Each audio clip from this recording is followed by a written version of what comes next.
Alors, voilà, suite à un petit problème technique, la correction du deuxième exercice final sur la proportionnalité avec le lien avec un graphique. Donc, dans un premier temps, je vais vous demander d'ajouter sur l'axe des abscisses le nombre de jours et le prix en ordonnée. Il faut toujours savoir que dans un graphique, il faut, notamment dans un problème, nommer ses axes. Donc là, en gros, c'est est-ce que vous êtes capable de repérer qui est l'axe des abscisses, qui est l'axe des ordonnées.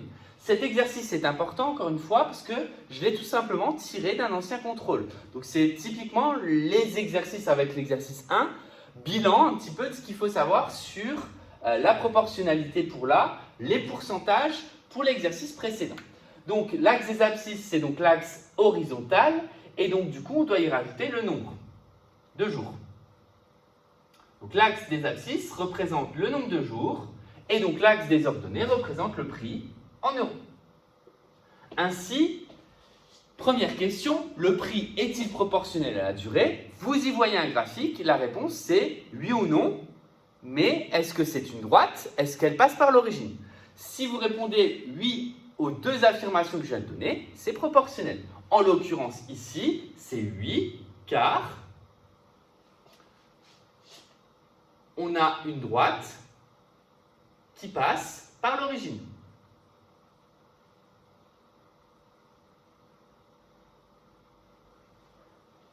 Le tarif pour 8 jours, on vous demandait de le calculer. Ça veut dire que le graphique n'est pas assez grand pour le permettre. Donc ce que je vais faire, c'est que je vais résumer cette situation dans un tableau. Je vais utiliser les points qui sont indiqués pour lire du coup le tableau et ça va me donner ensuite un tableau de proportionnalité que je vais pouvoir compléter. Donc première grandeur, c'est le nombre de jours.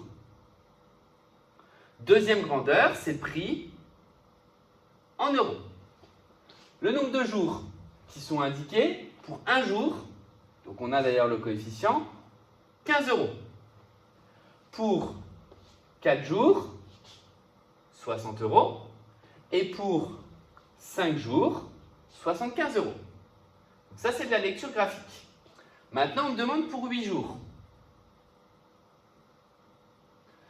Pour 8 jours, est-ce qu'il y a moyen de passer facilement de là à là, ou alors est-ce que j'utilise le fait que je connaisse l'unité? Le fait de connaître l'unité, ça veut dire que je connais le coefficient de proportionnalité. Ici, c'est x 15.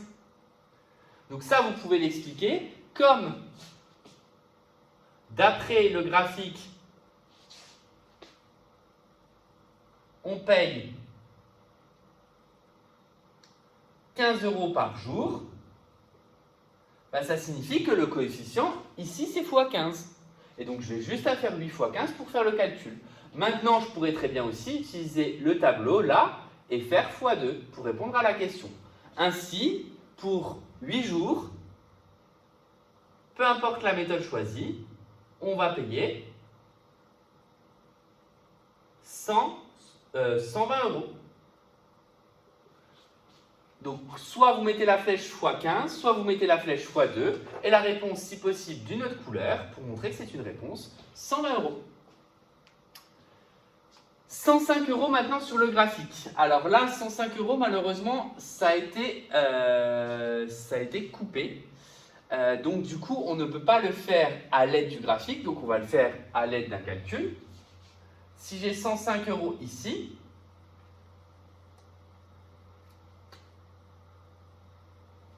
et que je cherche à revenir en arrière,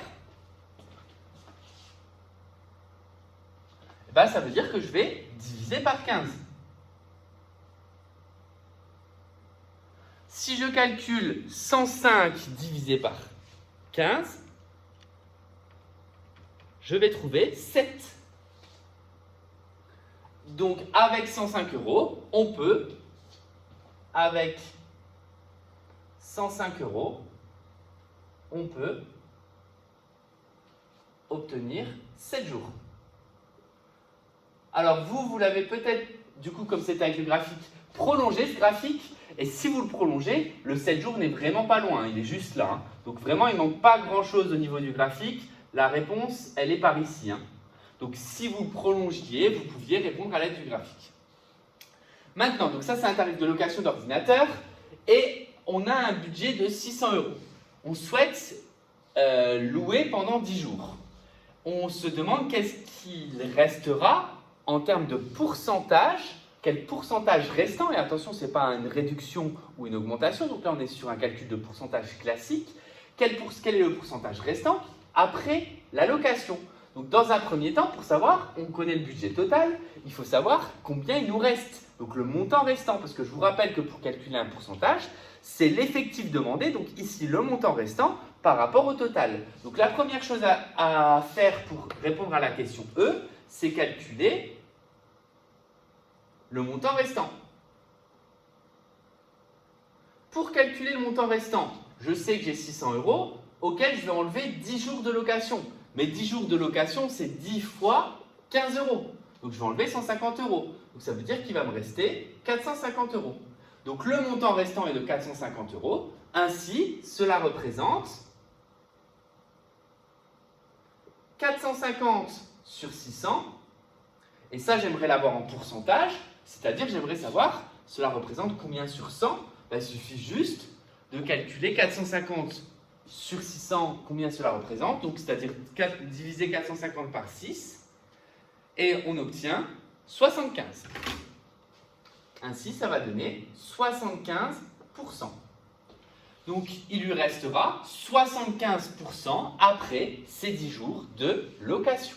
Donc là, on était vraiment sur un calcul de pourcentage et je voulais y revenir parce que ce n'est pas parce que l'on vient de voir les calculs d'augmentation ou de réduction de pourcentage qu'il faut tout le temps maintenant les appliquer. Là, je suis bien dans un calcul de pourcentage classique. Voilà un petit peu pour ce chapitre sur la proportionnalité. Donc si je résume ce qu'il faut savoir pour lundi en visio. Je vais vous poser, et je pense que je vais vous demander de compléter un tableau de proportionnalité. Donc, je vous donnerai un tableau de proportionnalité avec 2 grandeurs et ça sera à vous de réussir à le compléter avec la méthode de votre choix, sachant qu'on sera en temps limité. Donc, il va peut-être falloir revoir votre méthode et pas forcément tout le temps appliquer l'égalité du produit en croix. Mais en tout cas, à vous de voir, il y a 3 méthodes. Le calcul du coefficient, il y a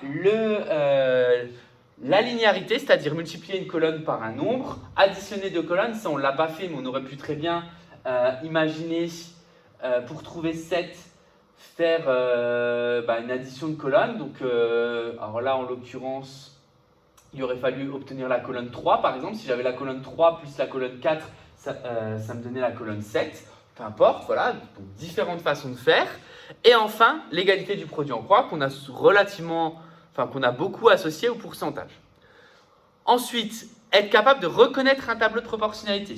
Alors là, il y aura la partie tableau et la partie graphique. Donc, soit je vous donnerai un graphique, il faudra me dire très rapidement est-ce que c'est proportionnel ou pas avec la justification qui va avec, ou soit je vous donne un tableau, il est un petit peu plus compliqué, mais c'est ce que vous aviez fait les années précédentes, et à me dire est-ce que c'est un tableau de proportionnalité ? La réponse sera oui si le coefficient de proportionnalité est unique pour toutes les colonnes. La réponse est non, sinon. Voilà pour, du coup, le tableau reconnaissance de la proportionnalité. Et après, il y a tout ce qui est pourcentage.